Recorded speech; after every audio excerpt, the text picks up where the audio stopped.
సంవత్సరాల తరబడి ఎన్ని మందులు వాడినా మీ మోకాల నొప్పులు తగ్గట్లేదా? ప్రాణ పెయిన్ క్లినిక్ లో అత్యాధునిక చికిత్స. ప్రొటెస్ట్ ల భాగంగా ఇక్కడ చాలా మంది చాలా యాక్టివిటీస్ చేయడం జరిగింది. ఇక్కడ స్టూడెంట్స్ కానీ ఇక్కడ వర్క్ చేసిన వాళ్ళు కానీ డాక్టర్స్ కానీ వీళ్ళందరూ చేసిన ఒక ఆర్ట్ ఇక్కడ. అంటే ఆర్టిస్టులు ముందుకొచ్చి వాళ్ళ యొక్క ప్రొటెస్ట్ ని తెలిపితే ఎలాంటి ఒక రిజల్ట్ ఉంటుంది అనేది మనం ఆల్రెడీ కొన్ని చూసినాం కూడా. మనము సిచ్యువేషన్స్ మన రాష్ట్రంలో కూడా చూసినాం, తెలంగాణలో ఆర్టిస్టులు ముందుకు వచ్చి వాళ్ళు ప్రొటెస్ట్ చేస్తే, ఆర్టిస్టులు ముందుకు వచ్చి ఉద్యమం చేస్తే ఏ విధంగా ఉంటుంది అనేది. సో ఇక్కడ కూడా చాలా మంది ఆర్టిస్టులు ఏ బొమ్మలు అయితే వేసిండ్రో చూడండి ఎంత స్పష్టంగా. అంటే ఒక కిరాతకుని చెయ్యి, అందులో ఒక అమ్మాయి, అంటే ఆ అమ్మాయిని అర్ధనగ్నంగా ఉన్న ఒక అమ్మాయి, అంటే ఇలాంటి ఒక బొమ్మల్ని వేసుకుంటూ రోజంతా కూడా ప్రొటెస్ట్ చేయడం జరిగింది ఇక్కడ. తర్వాత అంతేకాకుండా గోడల మీద కూడా చూడండి మొత్తం అంతా కూడా నో సేఫ్టీ నో డ్యూటీ అని చెప్పేసి, ఏదైతే రేప్ కల్చర్ ఉందో దానిపైన ఒక త్రిశూలం బొమ్మను వేసినారు. అంటే దాన్ని అనగదొక్కి చంపేయాలి, అంటే త్రిశూలంతో పొడిచి చంపేయాలన్నంత కసి ఆ కల్చర్ ఏదైతే ఉందో దాన్ని నాశనం చేయాలి అని చెప్పేసి ప్రొటెస్ట్ చేయడం జరుగుతుంది. చూసారు కదా, ఇక్కడ రేప్ కల్చర్ అని చెప్పేసి త్రిశూలం వేయడం జరిగింది. అంటే ఇక్కడ కలకత్తా కాళీ అంటే చాలా మందికి ఫేమస్. దసరా చాలా ఘనంగా జరుపుకుంటారు. ఆడవాళ్ళందరూ కూడా ఒక్కొక్క కాళీగా తయారవుతారు, ఒక్కొక్క భద్రకాళిగా తయారవుతారు. చూసారు కదా కింద ఇగో కాళీ అమ్మవారు బొమ్మ వేసిండ్రు. ఇక్కడ అమ్మవారు కంటి నిండా నీళ్లు పెట్టుకుంటుంది, అంటే కంట్లకి వెళ్ళి నీళ్లు రక్తం గారుతుంది. కాళీ అమ్మవారి ఫేస్ వేయడం జరిగింది ఇక్కడ.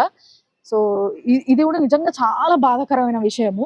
ఎందుకంటే ఎంతో మంది దుష్టుల్ని సంహరించిన అమ్మవారు ఎక్కడైతే వెలవాలని ఒక ప్లేస్ ని చూస్ చేసుకుందో అలాంటి ప్లేస్ లా ఇంకా అలాంటి ఎంతో మంది దుష్టులు ఇంకా ఉన్నారు, బతికే ఉన్నారు అని తెలిస్తే బాధ అనిపిస్తుంది కదా. అందుకోసమే వాళ్ళు కూడా అట్లా త్రిశూలం వేసి రేప్ కల్చర్ ఆపాలని చెప్పేసి ప్రొటెస్ట్ చేయడం జరిగింది. అంతేకాకుండా ఇక్కడ ఒక బొమ్మ వేసిండ్రు. ఇది ఒక్కటి చూస్తే ఇక్కడ ఏం జరిగిందని అసలు ఏమి తెలియని వాళ్ళు వచ్చి నిలబడ్డా కూడా అర్థమైపోతుంది.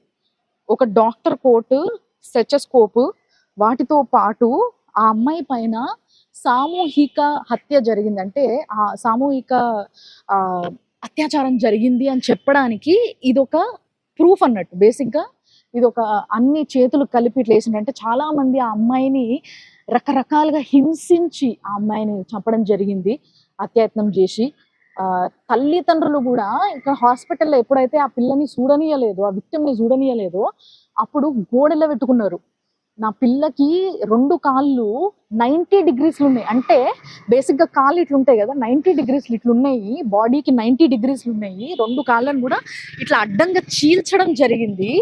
ఆ పిల్లకి అద్దాలు ఉన్నాయి, కళ్ళ పైన కొట్టడము ఏం జరిగిందో తెలియదు కానీ ఆ కళ్ళద్దాల ముక్కలు, అంటే ఆ గ్లాసెస్ అన్ని కూడా ముక్కలు ముక్కలుగా ఇరిగిపోయి కళ్ళల్లో గుచ్చుకొని రక్తం గారింది.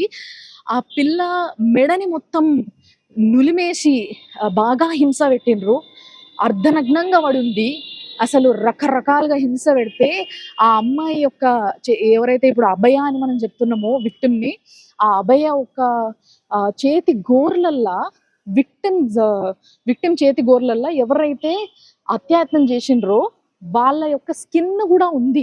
అంటే ఆ అమ్మాయి తప్పించుకోనికి ఎంత ట్రై చేసి ఉంటుంది, ఎంత వేదన పడి ఉంటుంది ఆ నిమిషం ఒక్కసారి ఆలోచించండి. గట్టిగా అరిసి గీకి రక్కి అట్లా చేయడం వల్ల ఆ అమ్మాయి గోర్లల్లో మొత్తం కూడా ఆ పర్సన్ ఎవరైతే ఆమె మీదకి వచ్చారో ఆయన స్కిన్ మొత్తం కూడా ఆమె గోర్లల్లో దొరికిందంట. ఈ లెక్కన వాళ్ళు ఎవరు అనేది తెలుసుకోవచ్చు. ఒక సంజయ్ రాయ్ అనే ఒక వ్యక్తి మాత్రమే దొరకడము, అంటే ఒక వ్యక్తిని పట్టుకున్నారు వెంటనే ఒక సంఘటన జరగంగానే అని చెప్పి. అరే అవును, ఒక సీసీ కెమెరా పనిచేస్తుంది, ఒకటి కాదు యాక్చువల్గా అక్కడ ఆ దారిలా ఏదైతే సెమినార్ హాల్కి పోయే దారిలా సీసీ కెమెరాలు ఉన్నాయి. ఈ వ్యక్తి ఆ సెమినార్ హాల్కి పోవడము రావడము 2 కూడా సీసీ కెమెరాలో రికార్డ్ అయినాయి. వెళ్ళేటప్పుడు ఆయన చెవులో ఒక ఇయర్ బడ్ ఉన్నట్టు, అంటే మన ఏవైతే ఇయర్ ఫోన్స్ ఉంటాయో అవి ఉన్నట్టుగా అది చూయించింది, రికార్డ్ చేసింది. దాని తర్వాత 4 గంటల ప్రాంతంలో, అంటే పొద్దున్న 4 గంటలకి ఆ సెమినార్ హాల్ చుట్టూ కొంచెం ఆగమాగంగా కొంచెం అనుమానాస్పదంగా అక్కడనే తిరుగుతుండడము అది కూడా రికార్డ్ అయ్యింది. ఆ సమయంలో ఇంకొకటి ఏంటంటే ఆ అమ్మాయి డెడ్ బాడీ పక్కకి సేమ్ అదే ఏదైతే ఇయర్ ఫోన్ ఉండేనో ఆయన చెవుల అది అక్కడ పడిపోవడం కూడా పోలీసులు కలెక్ట్ చేసుకోవడం జరిగింది. అంటే ఇక్కడ ఇంకొక విషయం ఏదైతే మనం నోట్ చేసుకోవాలి ఏంది అని అంటే, నలుగురు, ఐదుగురో లేకపోతే ముగ్గురు, నలుగురు కలిసి ఆ అమ్మాయి పైన ఈ అఘాయిత్యం చేసిండ్రు అన్నప్పుడు ఒక్క వ్యక్తే ఎట్లా రికార్డ్ అయితాడు అందులో? మిగతా వాళ్ళు ఎందుకు రికార్డ్ అవ్వలేదు? వాళ్ళు కూడా అక్కడికి వచ్చే ఉంటారు డెఫినెట్ గా. ఆ దారిలో కాకుండా ఇంకో దారిలో బయటికి వచ్చి ఉంటారు. ఇంకోవైపు సీసీ కెమెరాలు లేవా? లేకపోతే ఆ సీసీ కెమెరాలు పనిచేస్తున్నా కానీ ఆ మిగతా వ్యక్తులు ఇంకా ఇన్ఫ్లుయెన్స్డ్ కావచ్చు, లేకపోతే ఇక్కడ ఎవరైనా వర్క్ చేస్తున్న వాళ్ళు కావచ్చు, కాబట్టి వాళ్ళని కాపాడడానికి మొత్తం అందరూ కూడా వాళ్ళందరినీ షీల్డ్ చేస్తున్నారు అని చెప్పేసి ఏదైతే ఒక అనుమానం ఉందో ఇక్కడ ప్రొటెస్ట్ చేస్తున్న వాళ్ళ, అది నిజమా అనేది కూడా నిజంగా చాలా మంది పోలీసులు కానీ లేకపోతే ఇక్కడ ఉన్న వాళ్ళు కానీ ఈ అన్యాయాన్ని దగ్గరుండి చూసిన వాళ్ళు మాట్లాడాల్సింది. నిజంగా ఇవాళ కాకుండా రేపన్నా మనం ఈ విషయం బయటికి రావాలి, మాట్లాడాలని, ముందుకు రావాలని నేను కూడా మనస్ఫూర్తి కోరుకుంటున్నా. మీరు చూస్తూనే ఉండండి సుమన్ టీవీ. ఎక్స్క్లూజివ్గా కోల్కతాలో ఏదైతే ఆర్జీకర్ హాస్పిటల్లో నేను వచ్చి ఇక్కడ మొత్తం కూడా కవర్ చేయడం జరుగుతుందో, ప్రతిరోజు ఇక్కడ ప్రొటెస్ట్ చేస్తున్నారు రకరకాలుగా. ప్రతిరోజు ఒక స్టెప్ ముందుకు వెళ్తుంది ఈ కేసు. సుప్రీం కోర్టులో ఉంది ఇప్పుడు ప్రస్తుతము. సో ఏమేమి జరగబోతుంది అనేది నేను ఎప్పటికప్పుడు అప్డేట్ ఇస్తా ఉంటా లైవ్లో. మీరు ఫాలో అవుతూనే ఉండండి సుమన్ టీవీ.